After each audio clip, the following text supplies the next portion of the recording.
Good evening, everyone. Welcome to Beurschouwburg. Tonight's event is in partnership with deBuren, who are fulfilling their role of creating cultural bridges between Belgium and the Netherlands. Tonight, in the frame of Black History Month Belgium, this year the theme, as you already know, is collecting our past and our future, and it's all about archiving and documenting the past and present of Black people in Belgium. So tonight we are joined by our neighbors from the Netherlands, from Black Achievement Month, the co-founder of Black Achievement Month, John Leerdam, who is here to discuss with the co-founders of Black History Month Belgium, Aminata Ndow and Mohamed Barrie, about the different origins, the growth, and the meaning of both organizations, Black History Month Belgium and Black Achievement Month Netherlands. And we are going to delve further into the theme of archiving and look at our neighbors who already have their own Black archives. And we're going to have one of the co-founders and co-runners of the Black archives, Mitchell Esajas, with us tonight. The talk will be hosted by Sabrine Ingabire, author and journalist, and there will be an artistic intermezzo by Babeth Fonchie, a poet and jurist who contributed a piece to the booklet of an exhibition about the history of Dutch slavery that is going to be opening soon at the Rijksmuseum in Amsterdam.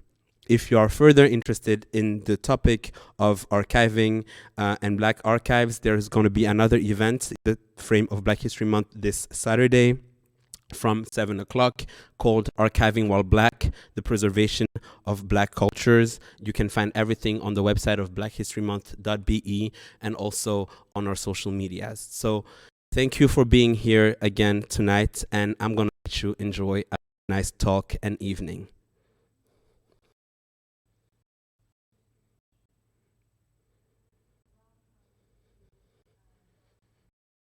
History Month 2021. Tonight, I am hosting the talk on the importance of archiving for Black communities. I am Sabrine Ingabire, as Eric said. I am a journalist, a Belgian journalist working in the Netherlands. I also write sometimes books. And I am honored to be able to bridge this conversation between the Netherlands and Belgium, two very important countries to me. You can ask questions during the live stream in the comments, and I will get back to the most interesting ones. I had to remind you of that. So, the theme of Black History Month Belgium 2021 is collecting our past and future. It is long, but it's beautiful. Collecting our past and future, archiving and documenting the past, future, and present of Black people in Belgium. So, that is what the people from Black History Month are doing this month, throughout the whole month. In different occasions and in different ways, they are trying to figure out how do you document the people, the different Black communities in Belgium, and how do you make sure that this history is not forgotten? Could you introduce yourself? Yes, so I'm Aminata Ndow. I'm a historian and I co-coordinate Black History Month Belgium since 2018 when we had our first edition. In Antwerp, right? Yes, in Antwerp. So we started in Antwerp. Yeah, I think that's most Mohammed? important. I'm Mohamed Barrie. I'm a social worker and co-coordinate the month with Aminata, which we started back in 2018. And John, you are the founder of Black Achievement. Yes, the founder of Black Achievement Month. First, I want to say good evening. It's an honor to be present at this moment. And in NINSE, 5 years ago, 5.5 years ago, the NINSE, the National Institute of Dutch Slavery, that institute decided that they were going to do Black History Month. It really started actually in 2013 when I was on the board that actually organized the commemoration of 150 years of remembrance of slavery. That's what we did, and we organized a 1 year long. We organized several activities in the Netherlands, and also we did some small things also abroad in the Netherlands, Antilles, and Aruba.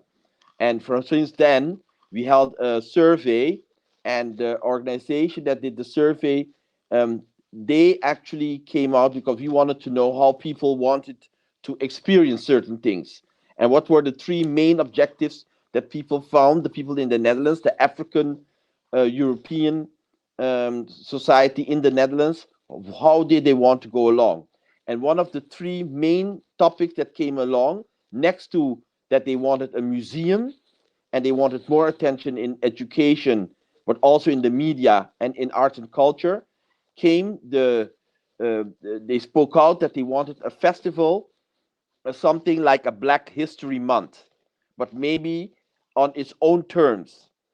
That's how we came together with a different group to talk about it. Mitchell Esajas, who actually is also in this program, he was also one of the people who actually participated in the brainstorm sessions. And that's how actually Black Achievement Month came along. And that's when there was another lady first who was doing it, and then somehow the board of directors of the NINSE asked me if I could start with thinking how to put up a festival. So I started doing that 5.5 years ago, and that's how it became Black Achievement Month. All right, thank you. Mitchell, could you introduce yourself? Yeah, sure. My name is Mitchell Esajas. I'm co-founder of the Black Archives, and as you may be able to see, I'm actually in the archive.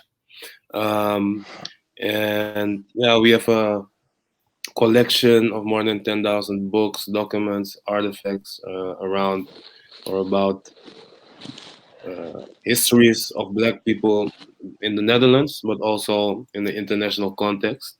And based on this, we develop exhibitions, events. We also give some advice to other organizations and people. We're connected to the social movement against racism and for equality and justice. And yeah, I'm happy to be here. So thanks for the invitation. Thank you for being here. In this first part, I would like to talk about indeed the connection between Black History Month and Black Achievement Month, and then about Black Achievement Month's upcoming exhibition at the Rijksmuseum, which Eric mentioned, but I want to get further and deeper in after.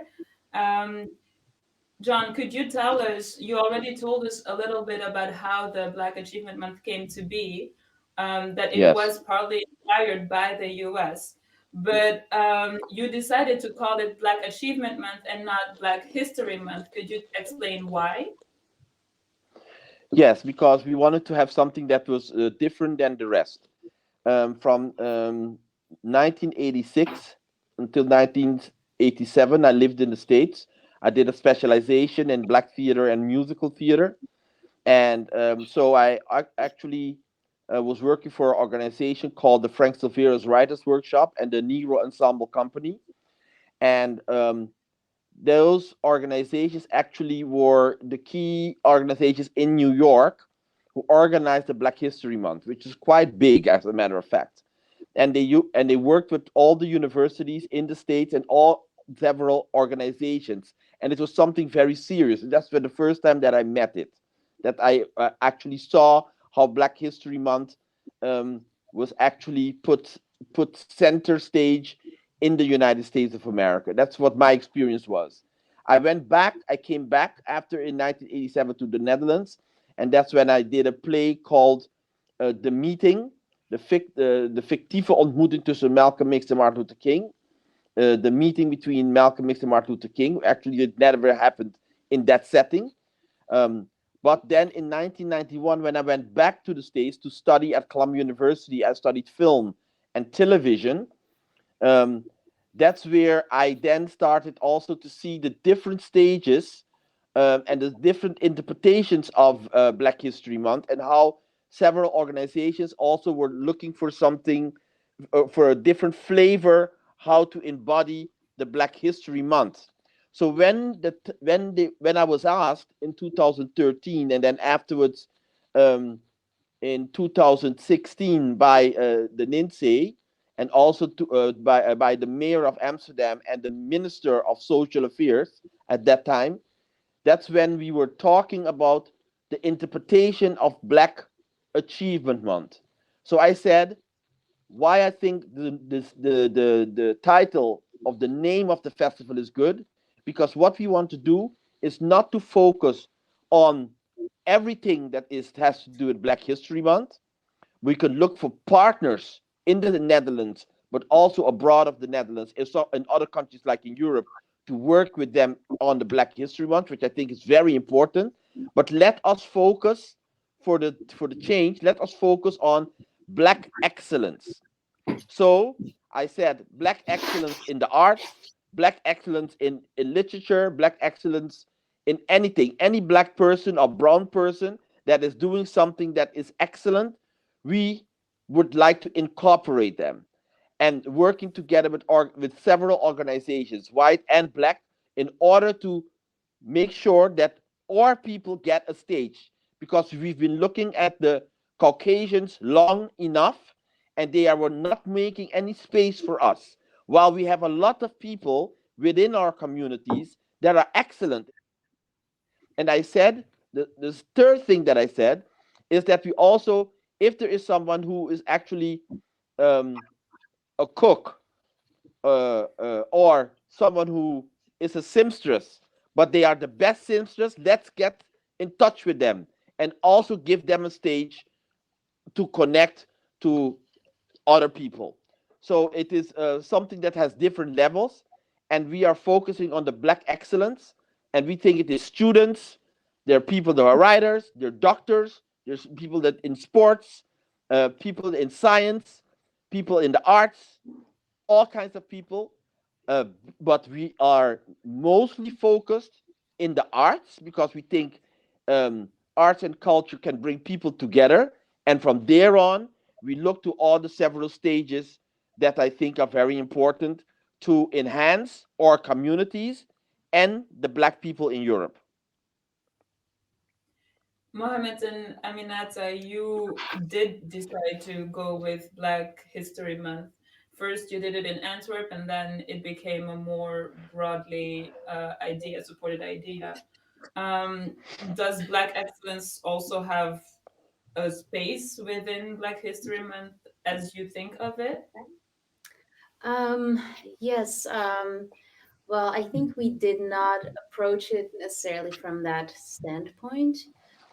For us, it was really about when we think about history, it's more as in how do people engage and relate to their past, and I think then we are very interested in like the complexities in that, the multi-layeredness in how people relates to the past, and the diversity in those different experiences. So we really look at history as this conversation between the past and the present. So we start from what is the conversations, that are being had now, and then go back. So really look at the roots of a certain issue that is of importance to Black people here in Belgium. So so yeah, another component is really that it is a history from below, in the sense that it is um, not necessarily written or by people that have a certain training about others, but how everyone has a story to tell, and really going back to what history means, and to looking at these stories, highlighting these stories, making sure that those parts of life in the past and in the present don't go unnoticed. And I think that is where, for us, it was really the combination of me being a historian and Mohammed being a social worker, where we wanted to have a social history of Black people in Belgium. Mm. Yeah, just tying that to I think in Holland you already had a lot of structures that could facilitate. So I think in that sense it makes You it mean just facilitate things such as Black Achievement Month? on like a very big stage at once. And so for us, it was more interesting to start from, okay, what are our own resources? Who is around us? And at that time, fellow students. And then, so that's why we started in Antwerp small. And gradually we've been growing every year, basically, because we reach out to different community members from different Black communities, and everyone can contribute in that sense from where they are. So if you're in the arts and that's something you can contribute to the month, perfect. We start from there and see how we can work with you. So it's really that, yeah, history from below, but also a creation bottom up. So where everyone can play a role based on what they can give. And that's been, I think, one of the also the fun part of it. It's like you can see That everybody can be Yeah. a part of it. exactly. You can really feel that even if you're a student, because our group is like based with volunteers, so everyone can just feel like, okay, this is the amount of time I can give, and in what aspects can I contribute. And that's the beauty of it. That's also the struggle, of course, because you don't have the resources at once to like do every crazy idea you have. But the fun part is that you're co-creating and you really feel the growth from below. And that's also something encouraging to be in. Yeah, I understand that. Well, my next question was actually about, when you archive and when you celebrate Black people, which I think are the core businesses, to use a capitalistic word, of Black History Month and of the Black Archives and of Black Achievement Month. We tend to focus on people who are the most visible and on groups that are the most visible. So what I was wondering is, and this question is to you, Mitchell, how do we make sure that we see and that we remember and that we find out about the people and the groups that are the least visible? Yeah, very good question. And I agree wholeheartedly. When we talk about Black people, Black community, we have to realize that there's a lot of diversity and intersectionality within the community. Different groups with different, migration histories and different relations to the Dutch state, etc. So when you look at our history, we are based in the building of the oldest association of Surinamese people, which is a kind of a privilege in itself, that the Surinamese community has a building for these kinds of collective purposes, where a part of our history has been preserved, because a lot of other Black communities don't have that. And so we do try to actively broaden our perspective, broaden our collection. For example, one of the projects we are working on now is that we are working on a research project in which we also try to collect oral histories and stories, for example, about Black Muslim people, people with a Somalian background, for example, um, Black queer people, Black Dutch Caribbean people, Black Eritrean people.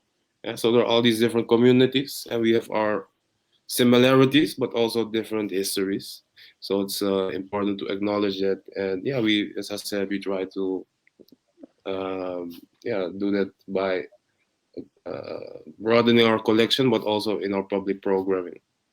I would like to add one thing to the origin story of the Black Achievement Month in the Dutch context, because I think one of the reasons why the idea came up for Black Achievement Month is because there's already being organized a lot around Black history.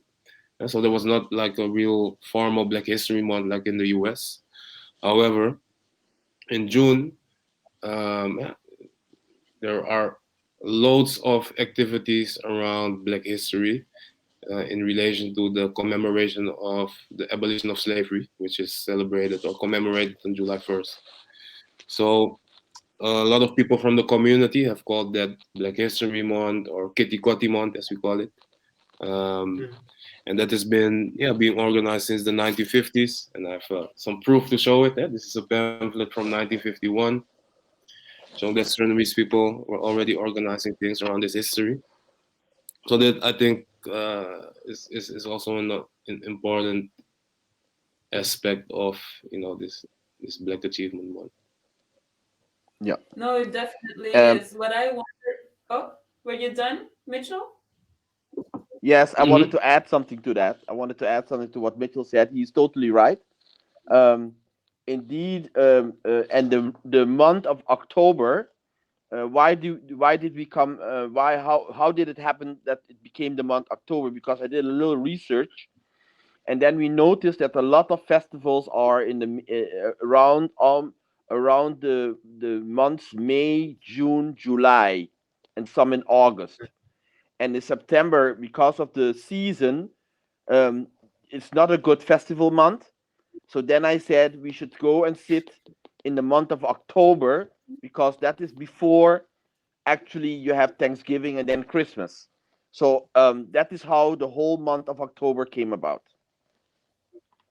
And how did the month of March come about? Because in the U.S. and in Canada, they chose the shortest month, but you also chose Women History Month. So how did March come about in Belgium? I think it's a bit similar, I guess, as the choice for October. Partly pragmatic reasons, where so it started at Black Student Union in Antwerp, and when we were first thinking about organizing it, we decided pretty fast that February was not really opportune, because most of the students will take the first week of February off and will be on holidays, and what rests is just 3 more weeks to organize things. So then we thought, like, why should we actually go with February? Why not just take another month that seems like a better month? And then March. March was chosen because it's a bit in between the busyness of the first exam seasons for students at the beginning of the year. February, which is more like this transition month that passes very fast. And then after March, it's again like busyness of, well, you have The new exams. the new exams coming, the assignments that need to be handed in. So yeah, we like the idea of March, of having always 4 weeks to fill up with activities, and to have things like Women's History Month, or the 8th of March, Women's Day, but also the 21st of March, which is like Day Against Racism. So yeah, It was a beautiful. It was also because of your team, actually. yeah. That was also gonna be one of my questions. You said that your teams are volunteers. How how do you find them, and what does your team actually look like? In Belgium, we have a very various communities. How do you make sure that all of them partake into Black History Month, not only in terms of nationality or origin, but also language and just general connection towards Belgium? How do you make sure that's represented within your team? That in the first year it happened, like I said, just who's around us, we work. And then starting from like the second year was basic, like, yeah, in social work we say outreaching. So you just go to cities, you meet people, people hear about what you're doing, so they're also genuinely just curious. So for instance, in Brussels we met Laura, who's related to Eric, and then that's how we met. Like, it's just like literally organic. Part of it is organic, but it's because we put ourselves in spaces and situations where we can just meet people. And another part is us just really contacting people that we are like, oh yeah, would you like to do or organize with us? Depending from like the community there are, because I think usually people would think Belgium Black people only Congolese, but our group is like, yeah, you have basically all over the place. Like you have enough West Africans, East and South Africans. No, not yet. Not yet. That's the So only you're like gonna go look for that's some. we need a South African. If you're listening, send an email right now. Yes, contact them or ask a question. Leave your email in the Yeah. comments. But Yeah. definitely different migration stories as well. Different.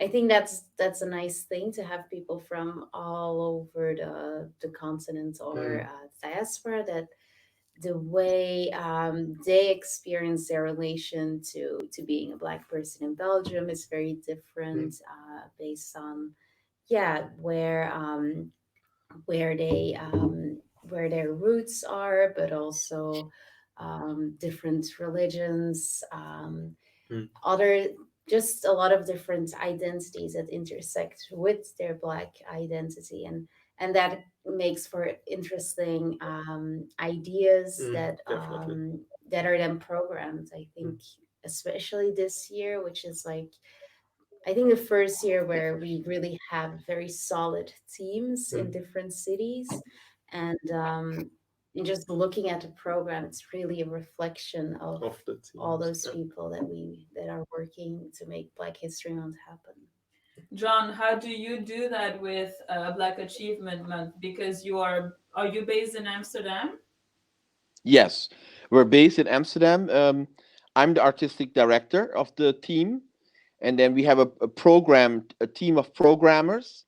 Two programmers, which is one is Yvette Forster, who's also one of our producers, and then we have Otmar Watson, who's actually who is the director, as a matter of fact, of Untold, and Yvette Forster is one of the organizers and the producers also of Kitty Kotti Festival, which Mitchell was just talking about during the commemoration abolishment of slavery events. She has the largest stage, but she also does Kwaku Festival, and she also does Reggie Lake Festival. The three of us are the main programmers. Then we have a programmer, a young guy who 3 years ago graduated, Guus Schulting, who studied film. And he helps with selecting the films that we do. We work with four different cities with several organizations that are partners of ours. Lantaarnvenster in Rotterdam, Filmhuis in The Hague, Utrecht, Schouwburg in Utrecht, and also in Amsterdam we work with Rialto, we work with and we work with the Bali. So the three organizations. So that means that 4 programmers, and then we have a programmer who is based in Rotterdam, Ricardo Tuinvoort. We have 2 programmers who are based in The Hague, Sewan and Lucien Campbell. And then we have a programmer in Utrecht. We have a programmer in Almere, and we have a programmer in Middelburg, which is near Zeeland. So that is about the team, and then we have 3 people working doing us on a project basis, doing our marketing and publicity. And one of the guys who does the marketing for us is the same guy who does the marketing for Kwaku Festival. So we have a team of people that I work with. But we also started everyone who's actually on board now with us. The most people are on board with us from the beginning. And we had no budget. the budget that we had in the beginning, in the first year, was more or less 80,000 euros to program a festival of a whole month. Half of the budget went into publicity and marketing, so as you can understand. So that a lot of stuff we had to do, there was really not a lot of money for the people who were working on the staff, but everybody was moved, everybody was taking charge. And so from the beginning, within 5 years, every year the numbers kept growing, and of our public, and every year the partners also kept growing. Um, so between this year and next year, we hope to be available in about 10 cities in the Netherlands. And do you feel like the team which you have, which is very extensive, that it then facilitates a better connection towards all the Black communities in the Netherlands? No, no, I can be very honest. No, not yet. Because if you want to do it, we put our stakes very high, because we said it has to be Black excellence. So that means we also have to deliver top quality. But we also said the categories that we actually cater are: one, the top of the bill, people from the National Ballet and people from the Concertgebouw, etc. So we cater the best violists, combine people from abroad, for example, England or the United States, combine them with people in the Netherlands. But we also want to have the students and the younger ones. So we have every year the pre-openings, actually an opening with kids from the 5th and 6th grade. And they are actually opening their own Black Achievement Month festival. So for about 4 months, we go into the schools and we actually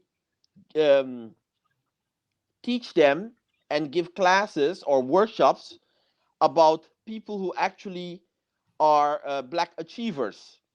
So, for example, writers, people who actually black people, electricians, who actually were very instrumental in doing whatever. So we teach them all these excellent Black people who actually they do not get in the classroom. And then we have an exhibit for them about these several people. And then we have a program, especially for the kids. We make sure that we pick them up at the schools. They come with their parents or with their teachers. And so we have a party and an opening for the kids. That is one thing. And for the third point that I want to make is that we also work with a lot of amateurs and people who are actually not professionals. So, and that's how we also bring them to exhibits. For example, this year we will have a special 4 tours for every week, 1 tour going to the Rijksmuseum at the exhibit of slavery in the Rijksmuseum. And then we have our own people giving classes, historians, telling them about the exhibit, what they're going to see. And then we make sure that the people can go and they have a guided tour. And connected with a guided tour, we maybe will arrange for them to meet the director of the museum or Valika Smulders, who's one of the heads of the exhibit. So we always make it something special so that people can come back. Thank you. Mitchell, was that Mitchell? Okay. Mitchell, what does the team of the Black Archives look like, and how does that team then help with archiving all of the different communities? Because you are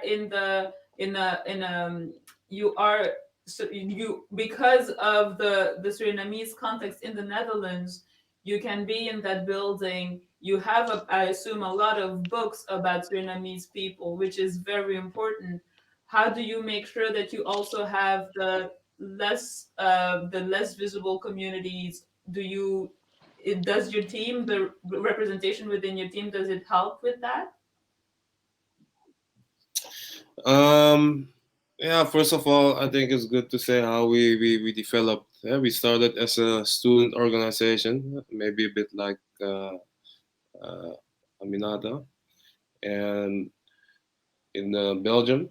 And yeah, we started because we found that there was not enough representation at the university and in society in general. So we started organizing events that went well. Then we were approached by a few guys whose father was a sociologist from Suriname, but he passed away and he left behind a large collection of books. So we started with that collection in a little room in Amsterdam North, with almost no budget. Then we had to leave the space because of gentrification, ended up in this building, and here we found the collection of the association. So we brought those collections together, and that's how the Black Archive started. So it really started as a grassroots organization. Um, without any, like we didn't get paid to do what we did for a long time. And it's only since I would say 2 years ago we started to get some funding, and this year we are getting some structural funding. But we still have quite a small team.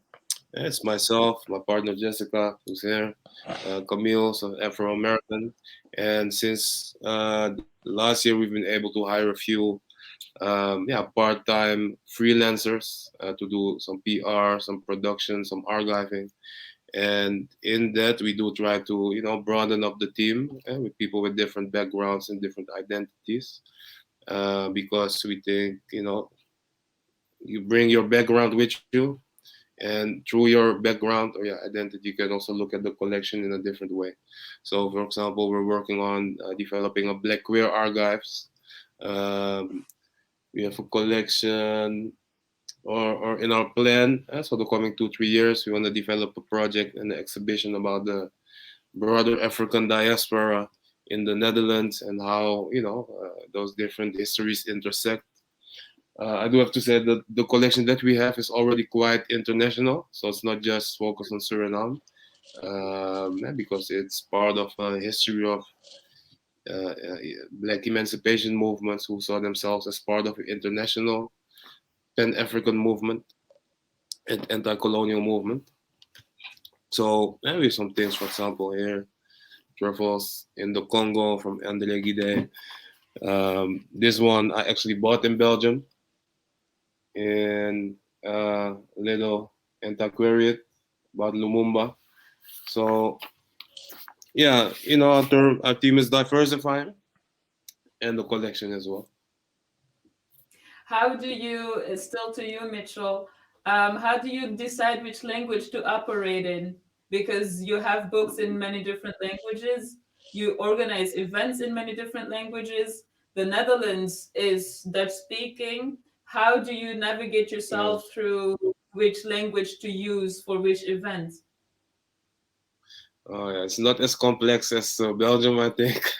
For us, it's either English or Dutch. So it really depends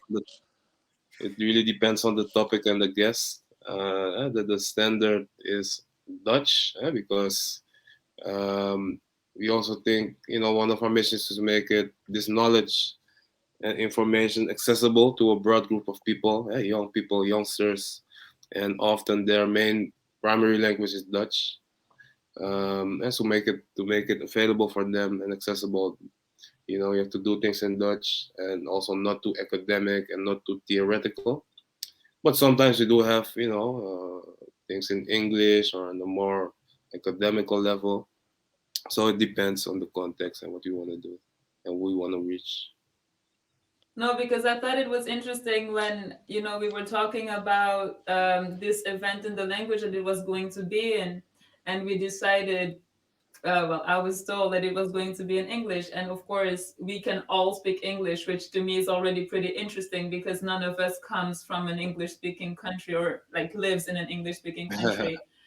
Yeah. But also to see that the three organizations partaking in this conversation, Black History Month, Black Achievement Month, the Black Archives, have all English names. So then what I wonder is when you are trying to archive, remember, write down the histories of the people in a specific country, which language do you choose, and why do we tend to go to English Yeah. so often? Do Yeah, that's you? okay. Well, I understand where you're coming from. For us, it was we made a choice for several reasons. One reason, when we look at this collection, for example, this collection right here, it's a very specific collection of two people, Otto and Hermie Huiswoud. Otto was from Suriname, Hermie was from Guyana, British Guyana. And at a young age, they ended up in New York in the 1920s during the Harlem Renaissance. Otto became the only black co-founder of the Communist Party. From that position, traveled all around the world, became part of a Pan-African movement as well. And only after the Second World War, they ended up in the Netherlands. So they were really part of a early international black radical movement. And a lot of the literature is also not limited to Dutch or Suriname or one of the former colonies. It's really part of a larger international movement. So that is one reason why we thought it was a good idea to call it the Black Archives, to make it in the name already. You can see that it's an international thing, and we don't want to limit ourselves to like the Dutch borders.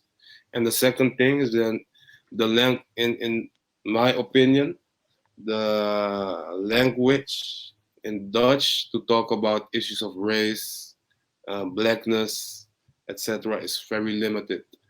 Dutch people are very backwards when we have to talk about issues of race and the legacy of colonialism. So, yeah, we're able to express ourselves a bit better in English. We're able to connect our experience to a broader Black international experience. So that's the second reason. But at the same time, we do realize that it's important to have these conversations in Dutch too, to develop words and language to talk about our experience in Dutch as well. So that's why we use both languages. Yeah? So the thing I was talking about, the research project that we're doing now, it's about anti-Black racism. It was quite a challenge to write it because there are very limited sources in the Dutch context. When you want to write about anti-blackness, and there's a lot about the United States, the UK, etc. When you look at Dutch literature, I can count it on my two hands. That's how limited the literature is. So yeah, I hope that answers your question. Oh yeah, it does. Yeah. Thank you. Does the Belgian team have anything to add to that? Yeah, I think we follow Mitchell a bit in that for us having Black History Month, it is about connecting yourself to lineage, to a community of other Black History Months in the US, UK, Canada, and other countries in Europe now, Norway, Italy, Germany.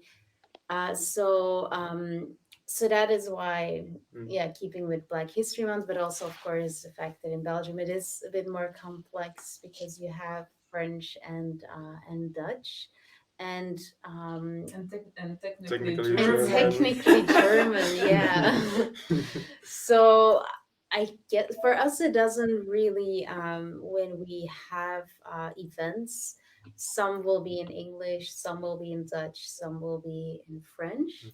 Um, it's really just the language that the people that are involved feel most comfortable with for the most part, because it is about the stories they tell in the language that they see most fit to tell their story in. So we don't really impose a language on anyone that wants to be part of the month.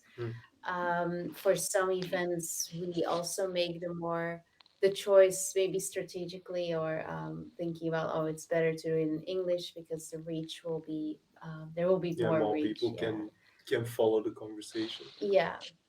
And also I think in the future, as we as an organization grow, I can see us just doing things in African languages people speak at home. Why not? Because It that's what, doesn't really. Yeah. depending on the generation you're speaking to. So it's not something we really have like, oh, it has to be in this language. It's like, what is gonna help facilitate the conversation? We're Because also like, we're also, because we don't get like structural funding, we're able to do that. We don't, because that's the thing with Belgium. If you get funding by the Flemish government, your communication has to be all in Flemish.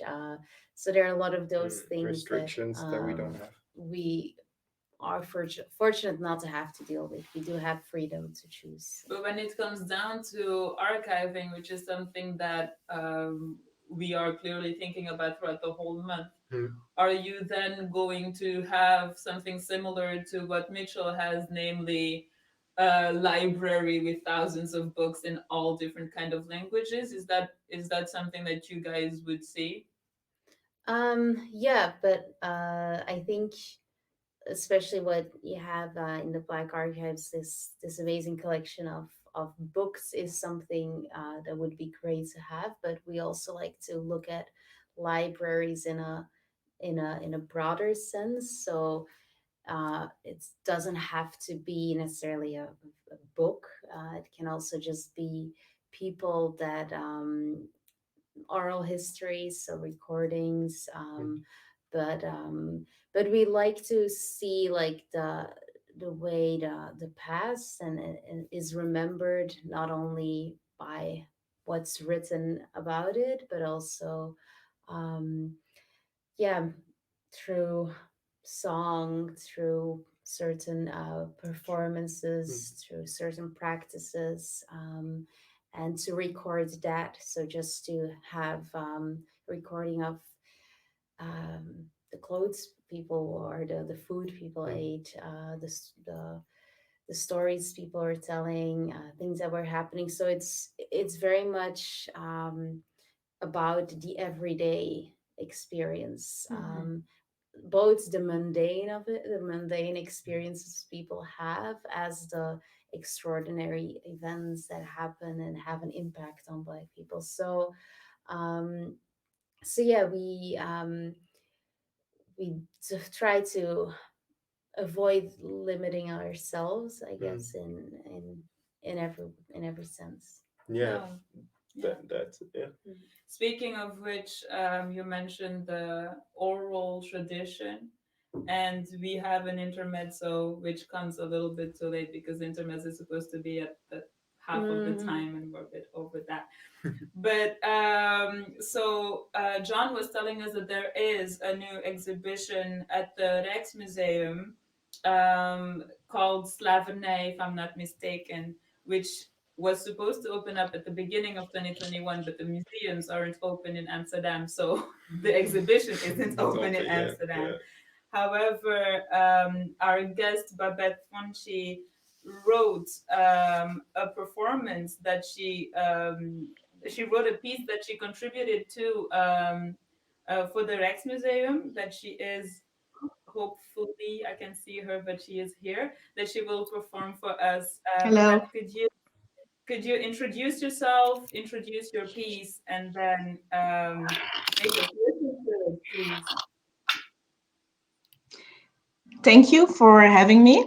I'm a bit delayed, I think, but I'll just talk. My name is Babeth Fonchie, and I'm a poet and an artist and a master of laws, and with a focus on human rights. And I used to write for online feminist magazine Lilith Mag. And last year I was one of the writers at the writing residency of deBuren in Paris. And there I got to make this poem for the exhibition at the Rijksmuseum. Superficial, and I found it so hard to dive into the depths of this topic, because I tried the Dutch word, I would say, is naar, but I think maybe you can translate it to nauseating. I don't know. It was really a hard pill to swallow to write about this topic, but in the end, I managed to make a piece. And I think why I'm satisfied with this piece is because I found the human in the piece, and that's something that I find very important to put in my work. some humanity, some vulnerability. So I hope that when I read this piece that you will also be able to see that in it. I will read it in Dutch. Het vormingsproces van een korst. Het metaal is koel, maar niet zo koud als de mensen die je aan je vel meenamen. Nerven in het hout zijn de inkepingen in jou. Ergens tussen zeereis, uitgestald worden op wagens en geluidstrillingen van zweefslagen, is de opperhuid haar taak verloren. Het gaat overwegend snel. Hoe vaker je de wond opentrekt, hoe meer het lichaam vergeet zich te beschermen. Er zit vlees aan het bot. Bang is het bot. Je verwoordt tot aders op knappen, razernij die niet kan ontsnappen, spieren stuiptrekkend. Dat is het bijeffect van een dag beulen. Gebochelde rug, hitte in de vlek die litteken wordt. Bij deze generatie blijft het niet. Pigment migrerend, de diepere huidlaag penetrerend en weer een dag die overloopt in de tint van vuil onder je nagels. In striemen en afdrukken. Roest is niet voor niets rood en bruin. Dit gereedschap is gemaakt om de mens uit het lijf te wringen. Thank you. Thank you so much. That was beautiful. Thank you for Thank your you. performance and for being here tonight, Babeth. Thanks for having me. So now we will continue talking about the archiving. That is actually part 2 of this talk.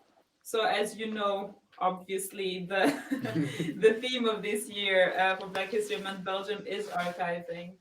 And as I was listening to Babette, I was wondering if what technology can play, because now we have a lot more technology readily available to us to indeed record all of these performances, to take pictures, beautiful black and white, high definition, colored pictures of the clothes that we are wearing. Which role does technology play in the archiving? Or can it play in the archiving?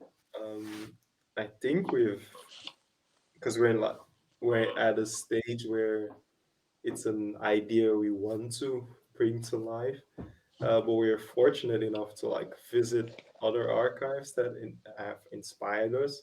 One of them was the archive in Amsterdam, where we were in 2019, I'm guessing.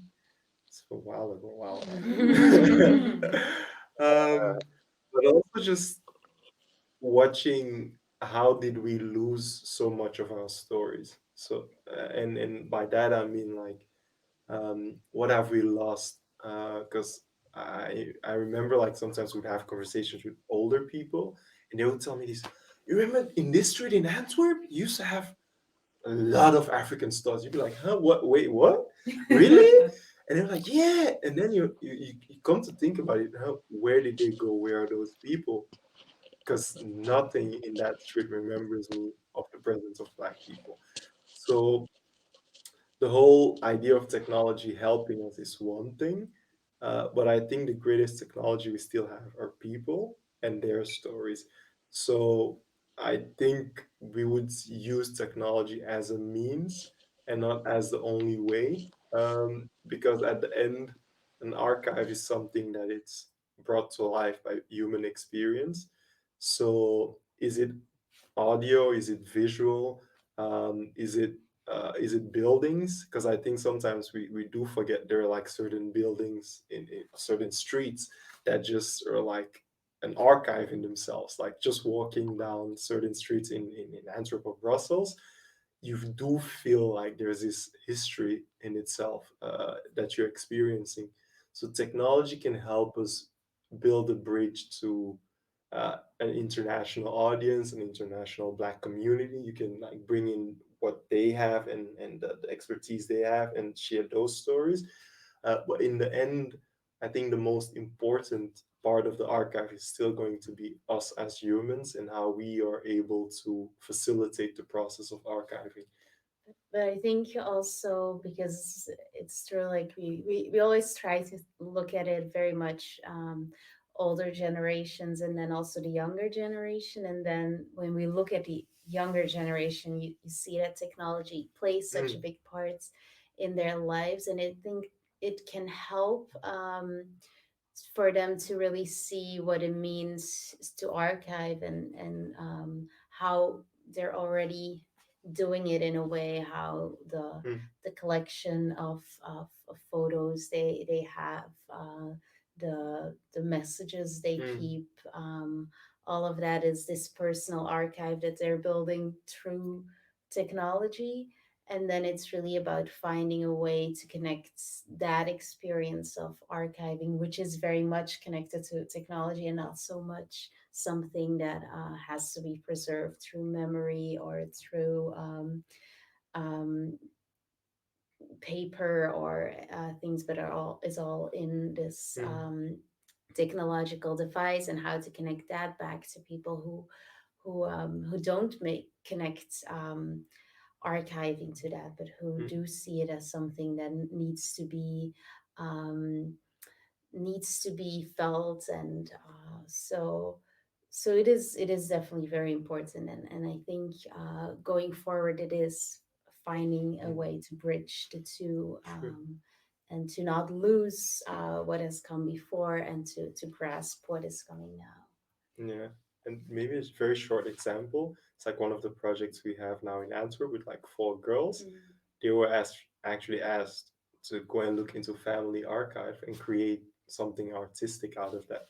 And I think by doing that, they were able to revalue their own family histories and re-enter certain spaces, like mentally and probably also emotionally, of okay, this was just some photo that was here for like 5 years. I've passed it, I don't know how many times. But now I'm holding it and I'm having a conversation about it. And what does that bring to the table? When And you now, actually discuss the things the small pictures Yeah. that you take real quick. Mitchell, I went to New York 2 years ago. I think I have lost perception of time in 2020, so I don't remember. But some time ago, I went to New York. Everybody kind of erased 2020 out of their minds, right? So. Exactly. Right, I think so. A couple of months ago, I went to New York, and I went to the Schomburg Institute, and it was funny to me because I visited the Black Archives before I went to Schomburg, and when I saw it, it reminded me so much of what you do, except that it is a lot larger, obviously, because it is a huge building.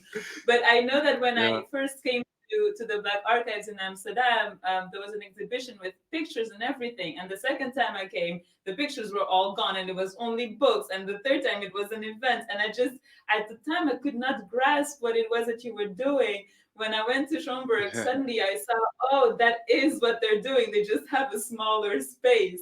And I wondered how did the various archives in the world, in the entire world, the Black archives, obviously, how did they inspire your work?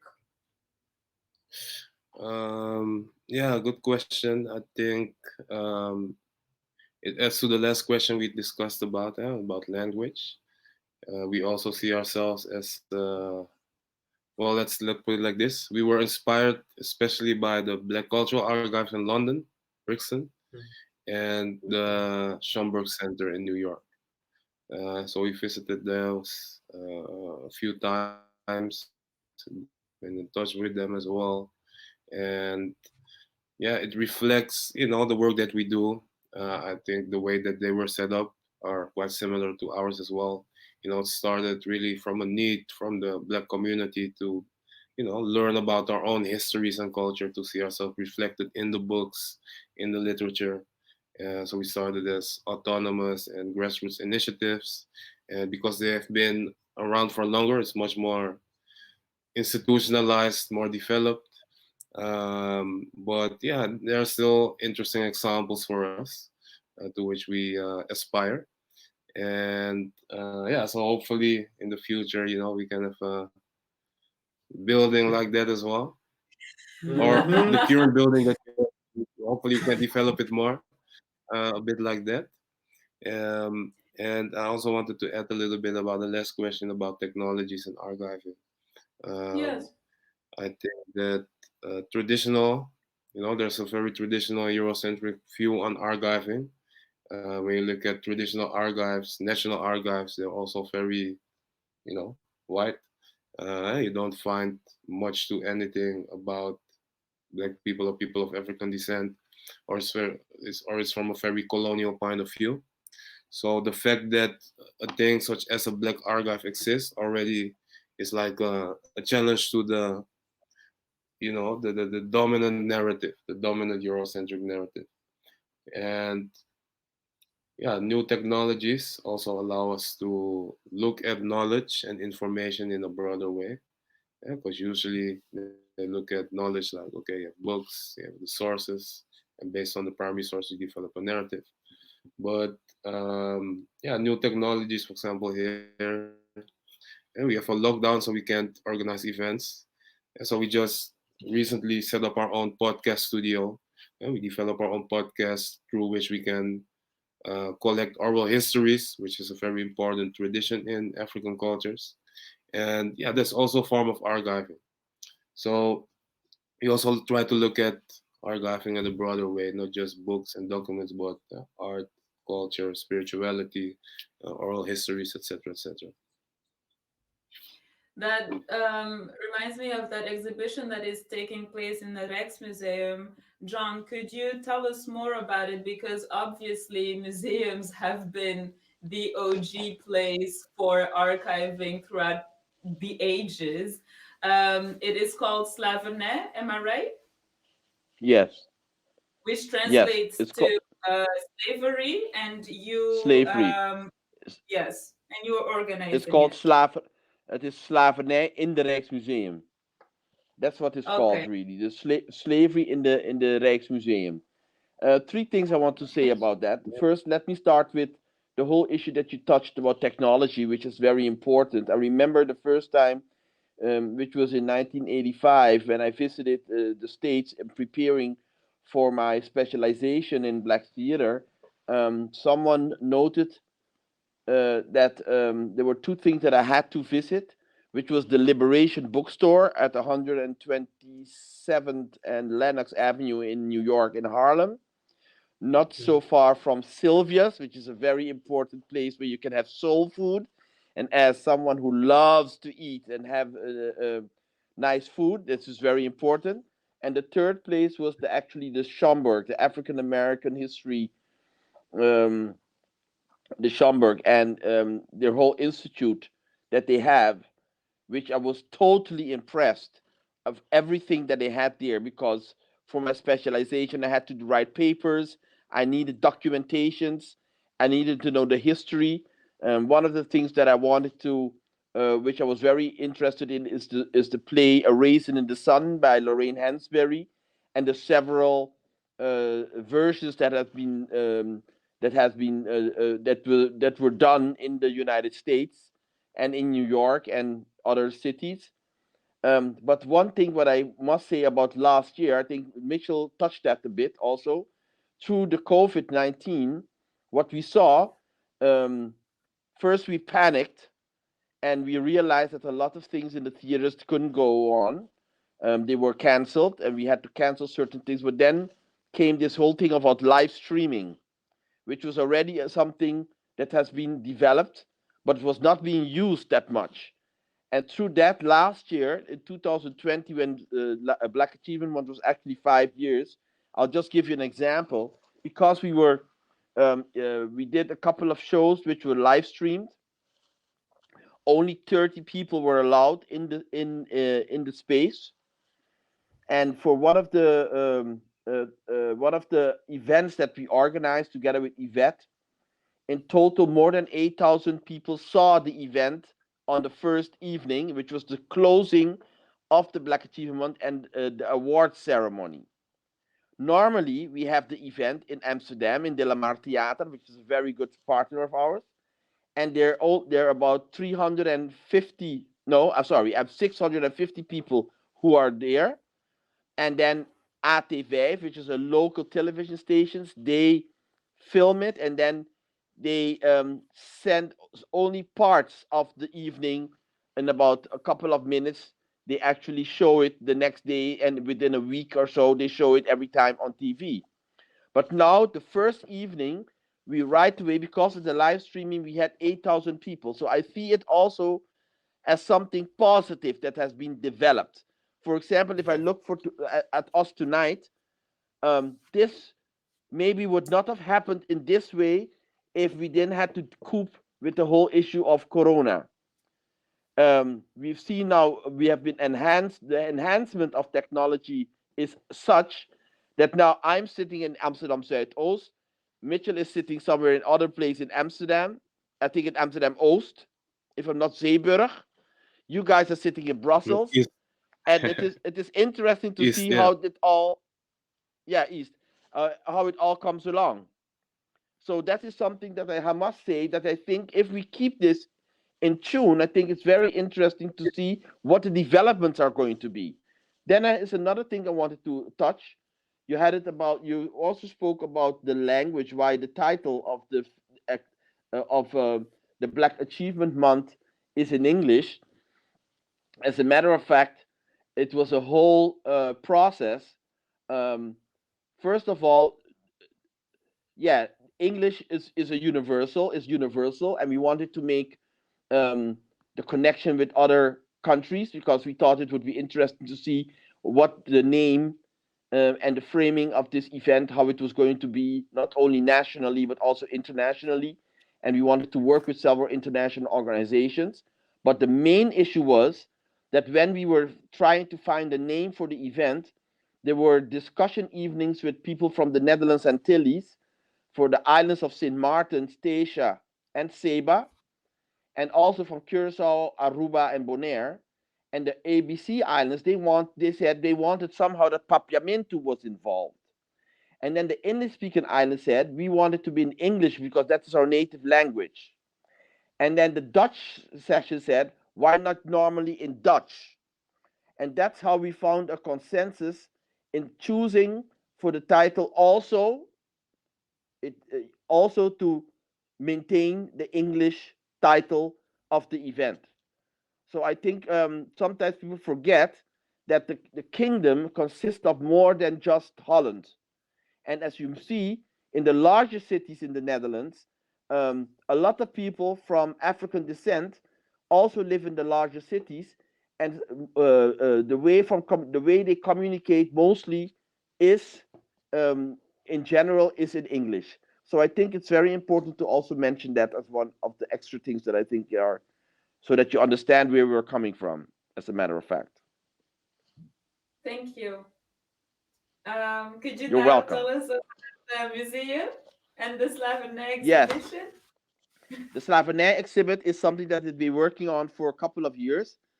Varlika Smulders now is the director who is actually guiding it, but someone who I have to mention, who is also doing a lot of work, she's also in the film from Ida Does, is Stephanie Archangel, who is a young lady who's very talented, I must say, and she has done a lot of research for the exhibit. The exhibit is going to be the first large exhibit in the Netherlands ever to be done by an institution like the Rijksmuseum. And I think it's very important, especially because we are now the Dutch government, or I must say the Ministry of Education, Culture, and Science. They are actually together with the city of Amsterdam, who's actually in the lead, are developing, as we speak, a slavery museum, and I'm on that board of directors of the commission who's actually deciding on that. And I think it's very important so that we can see what the possibilities are. Our example is naturally the Museum of African American History in Washington, which I think is very interesting. I know for a fact that Mitchell has also, Mitchell and Imara Limon, and I know they visited the museum in Washington. But I think it's very interesting because in Holland, what we're doing with the Slavery Museum, they're not only looking at the transatlantic transatlantic history and telling the story of the transatlantic slavery, but they're also looking at the East, which is an interesting context and also an interesting connection, because we as African Europeans know hardly anything what happened in the East. While, as a matter of fact, those of us who know that people from Africa were brought some also to Indonesia, for example. So it's interesting to see how that has worked. And I think this exhibit is going to be very interesting. I think everyone should see it if we can, especially also not only the African Europeans should go and see it, but I think everyone should see it because it's part of our history. And it will start a new era within not only telling the stories, but also opening up the archives and the history of what brings us together as a people. And this topic is very accurate, as a matter of fact. Thank you very much for explaining that to us. While I was listening to you and thinking about the talk that we've just had, I was thinking that I want to have a Black museum. And I'm not referring to the Black Mirror episode. I'm actually talking about a museum for Black people that doesn't actually necessarily focus on a painful history, but also just focuses on the beauty that is happening right now all over the world, right? Because I think that of course, we have lost a lot of our history, what you said, especially the people who were enslaved, but also the people who were colonized. And so it is very much important, I think, to go back to that history, to find out about it, but also to appreciate all of the ways in which that history is present within our lives that we don't necessarily notice. When you walk Let's down start the a street, movement. Let's start a movement. Let's start a movement. I right? think your idea is fantastic. Your idea I is think we should fantastic. actually do that because Yes. because what I was saying is that we tend to celebrate people when they've died. Have you noticed, especially with like the whole Black Lives Matter movements, the multiple ones across the world, we tend to be like, oh, that person was so important and we need to talk about them every day. And I'm like, whoa, well, they were alive like 2 months ago. We weren't talking about them then. So what about doing something like that? Is that I'm ready. I'm ready. If you start initiative, let's write the article for the papers and let's start the movement. Yes. So because I think it's something that celebrating the people while they're here is something that links the three organizations, isn't it? Yeah. Yes. Because I think talking about celebrating people and creating a movement, I think it's a important note to make that when we talk about the Rijksmuseum exhibition, for example, I don't think it would have been possible without the grassroots movement, which has been very active in the Netherlands over the past few years. Yes. To give an example, we have a person like Jennifer Tosh, as one of the people who's been very active in the community. She set up the Black Heritage Tour Amsterdam, where she does a kennel tour, showing the hidden history, the hidden Black history behind, the buildings on the beautiful kennel houses of Amsterdam, which are often related to slavery and colonialism. And she started giving tours talking about the Black History in the Rijksmuseum, the National Museum, about 10 to 5 years ago. And the museum didn't even want to acknowledge their colonial past. So it's only after she started doing those tours and we had the whole movement against Zwarte and against racism that these, white institutions are finally, starting to acknowledge their own colonial past, which is a good thing.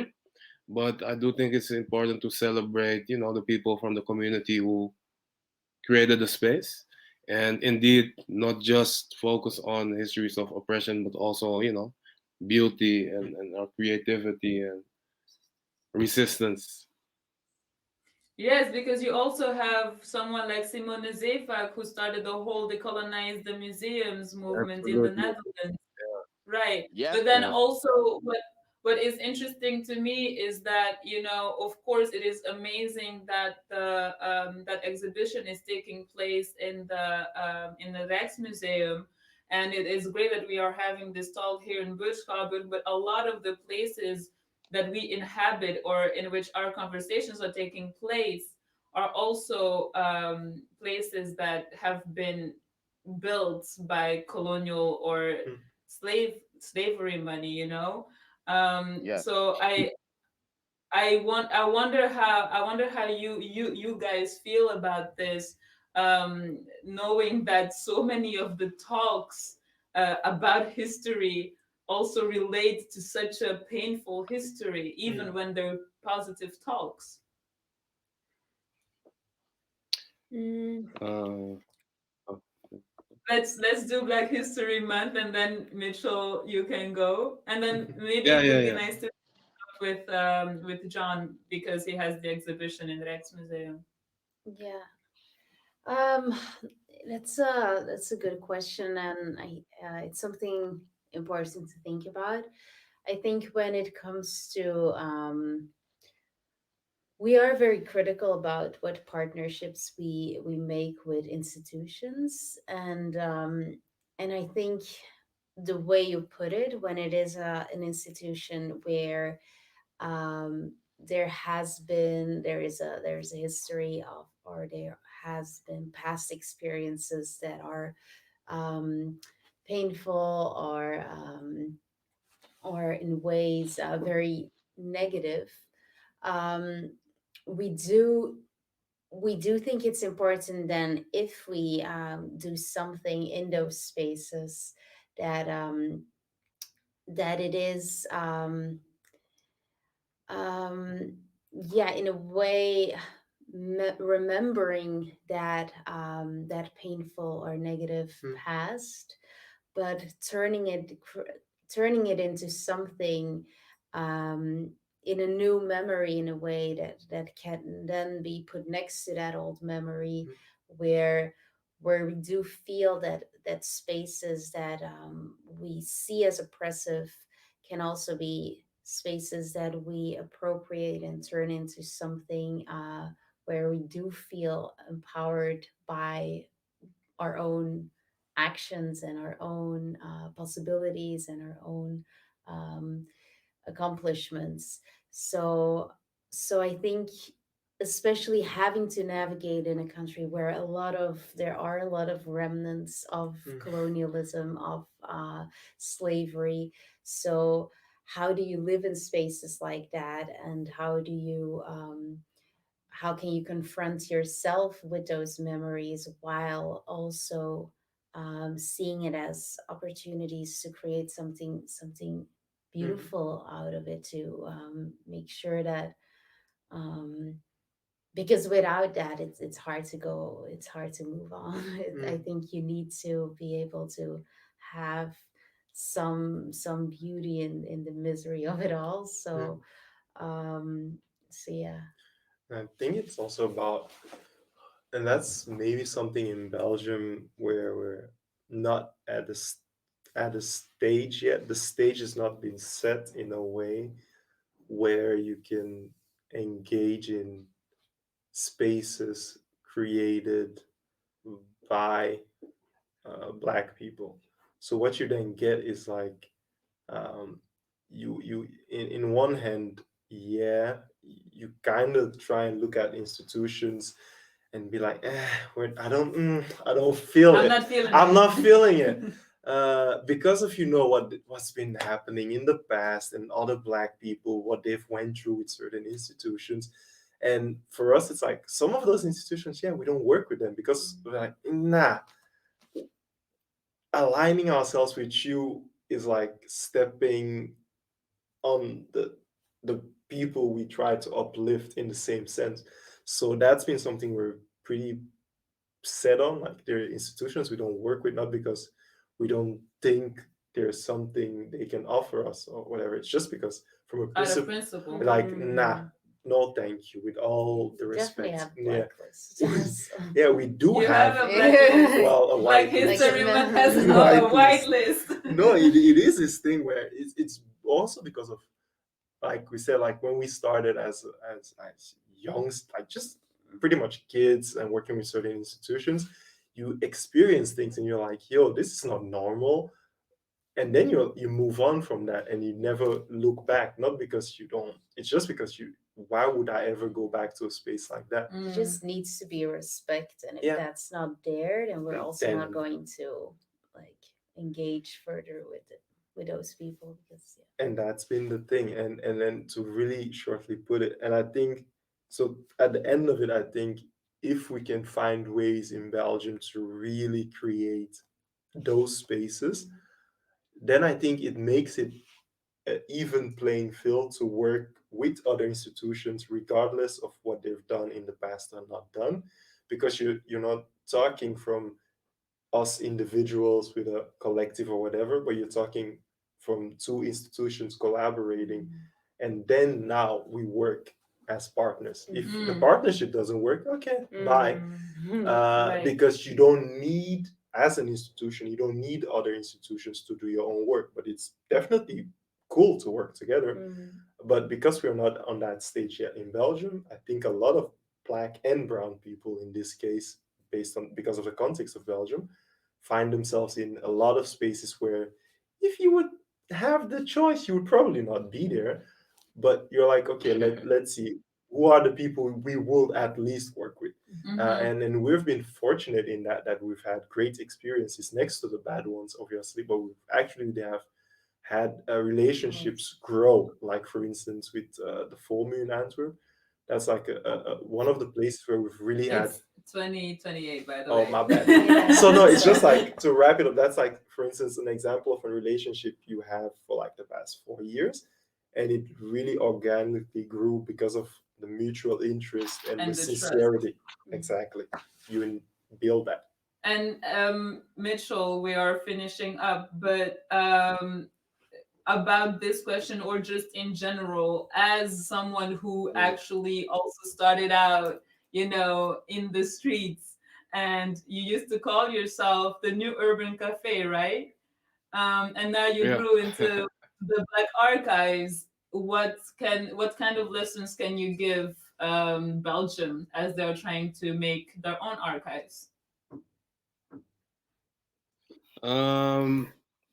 I'd say, just start where you are. Yeah, we started with a little collection in a little room with a budget of 50 or 100 euros a month. And from there, it grew organically. So I think, just have to start, even if it's with two books, 100 books, then it can grow step by step. Try to build relations with people in the community. A lot of people have fascinating stories to tell, fascinating things stored at home. Sometimes they don't even realize how valuable the stories they have are, and how powerful their stories can be to other people, especially the stories of older people for young people. So when you're able to create that, connection, intergenerational exchange, I think it's very powerful to build community. And yeah, when you start to build community, you can also develop something which is more autonomous, which you can can contribute to being more independent and self-reliant, which is, in my opinion, one of the most important elements of emancipation and Black liberation. because I think it's very important and nice that these white institutions develop exhibitions and programs around these histories which they did not want to face for a long time. But we have to stay critical about what happens after the exhibition. Yeah, the exhibition will stay there for 3 months. What happens afterwards? Will they go back to their usual program? How many Black people and people of color will they employ? Is it a safe space for Black people and people of color within such an organization? They still have a lot of work to do. And so that's why I think it's important to just build your own thing step by step, and where possible, cooperate with other institutions who are open and willing to learn, to decolonize or to improve their own organizations. Thank you so much for this tip, Mitchell. John, do you agree? Do you agree on this, or do you have other wise advice for the youngsters? Well, I totally agree with what Mitchell said. I think it's very important because but one thing what I would like to add, which is very important, always make sure that the content is right. Work on your content, and if you bring your content and your enthusiasm, people will join you. And even those who are now maybe a bit opportunistic, even they will make the change in their minds, but also in their deeds. And I think that is something that you have to keep on going, because if we have a mission, and the mission is to break down the barriers, that has to be our mission. And that's why I think the collaborations, for example, with the Black History Month in Belgium, but also organizations as deBuren, which are partners in this. And so we also have some white organizations in Holland who are actually our real partners. And I think that is very important to have, that you can have with our own people, own Black people, but also some of the other white institutions. Some of them are actually open to work together because they are seeing that society is changing.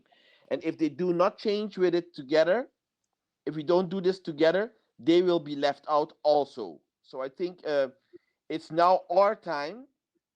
It's now it's 5 to 12.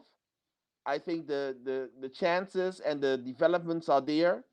We have institutions like the Black Archives. We have institutions like the Black History Month in Belgium and other countries also. Let's broaden our horizon and keep the dream alive. Thank you. Keep the dream alive. It is now our time. I think those are beautiful and wise words to end this talk on. I would like to thank Mohamed, who is here, Aminata, who is here, but also John from Zuidoost and Mitchell from Oost for being here tonight. Thank you for your wisdom. Thank you for your time.